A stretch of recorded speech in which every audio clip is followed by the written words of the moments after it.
நிறைய பேர்கிட்ட நான் பேசும்போது பார்த்துருக்கேன். நான் அந்த ஆத்துக்கு போயிருந்தேன், உங்கள் குருநாதர் படத்தை வச்சுருக்கா அப்படின்னு சொல்லுவாள். அப்படின்னா என்ன அர்த்தம் தெரியுமோ, அவர் என் குருநாதர் இல்லைன்னு ஒரு தீர்மானம். நான் அங்கே போயிருந்தேன், அங்கே மகாபரிவா வச்சுருந்தா, அங்கே போயிருந்தேன் சிங்கேரி ஆச்சாரியால் வச்சுருந்தா, அங்கே போயிருந்தேன் ரமண மகர்ஷி, சேஷாத்ரி சுவாமி, கிருஷ்ணபிரேமி அண்ணா, ஞானானந்த சுவாமி இவா வச்சுருந்தான்னு சொன்னால் தப்பு இல்லை. உங்கள் குருன்னு ஸ்பெசிஃபை பண்ணுவா. அப்போ குரு தத்துவத்தை நம்ம புரிஞ்சுக்கலையேன்னு அர்த்தம் இல்லையா?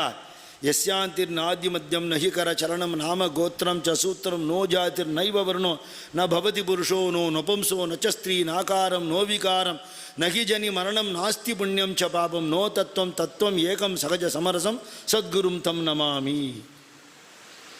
அவர் ஆணா பெண்ணா ரெண்டும் இல்லை, பரபிரம்மம். எப்படி ஹைட்டு வெயிட்டெல்லாம் என்ன, பர்சனாலிட்டி, அவருக்கு சரீரமே கிடையாது, கை காலே கிடையாது.